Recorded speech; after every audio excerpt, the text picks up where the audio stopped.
پچیسویں پارے میں سورہ دخان میں اللہ تبارک و تعالیٰ نے ایک اور واقعے کی طرف اشارہ فرمایا ہے۔ اللہ فرماتا ہے اہم خیر ام قوم تبع والذین من قبلہم اہلکناہم انہم کانوا مجرمین، یعنی یہ کفار، یہ اللہ کے اور آخرت کے منکرین، یہ لوگ قوت و شوکت میں زیادہ بڑے ہوئے ہیں یا تبع کی قوم اور وہ قومیں جو ان سے پہلے گزری ہیں، یعنی عاد اور ثمود، یعنی یہ قومیں کفار مکہ کے مقابلے میں طاقت میں اور قوت میں اور شان و شوکت میں ان سے بڑی ہوئی تھی، مگر ہم نے ان کو بھی ہلاک کر ڈالا محض اس لیے کہ وہ نافرمان تھے۔ تو اسی طرح اگر یہ بھی اپنی نافرمانی سے باز نہیں آئے تو یہ بھی ہلاک کر دیے جائیں گے۔ اس آیت میں جو قوم و تبع کہا گیا، تبع کی قوم، تو اس سے کیا مراد ہے؟ یہ کون سی قوم مراد ہے اور یہ تبع کا واقعہ کیا ہے؟ تبع دراصل کسی خاص فرد متعین کا نام نہیں، بلکہ یہ یمن کے ان حمیری بادشاہوں کا متواتر لقب رہا ہے جنہوں نے ایک عرصے دراز تک یمن کے مغربی حصے کو دارالسلطنت قرار دے کر عرب، شام، عراق اور افریقہ کے بعض حصوں پر حکومت کی تھی۔ اب یہاں پر کون سا تبع مراد ہے؟ حافظ ابن کثیر رحمۃ اللہ علیہ کی تحقیق زیادہ راجح معلوم ہوتی ہے کہ اس سے مراد تبع اوسط ہے، جس کا نام اسعد ابو قریب بن ملی قریب یمانی ہے۔ یہ بادشاہ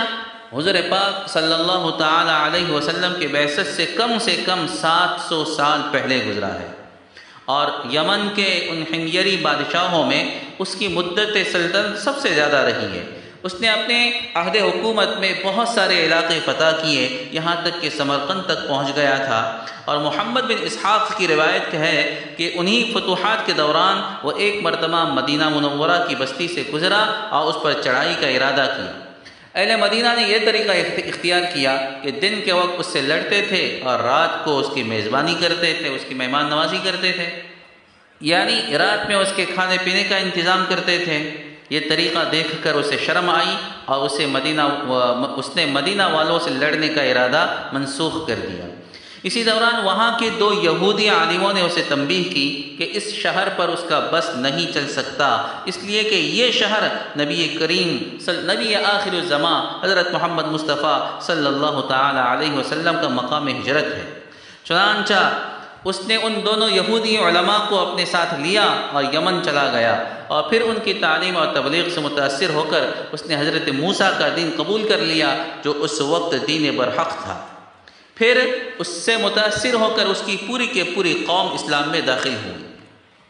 لیکن اس بادشاہ کی وفات کے بعد یہ قوم پھر گمراہ ہو گئی اور اس نے بت پرستی شروع کر دی،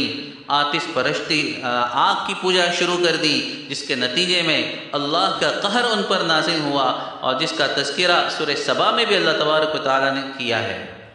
اس واقعے سے ظاہر ہوتا ہے کہ جس تبع کا یہاں ذکر ہے وہ بذات خود تو اسلام لے آیا تھا، لیکن اس کی موت کے بعد اس کی قوم گمراہ ہو گئی تھی۔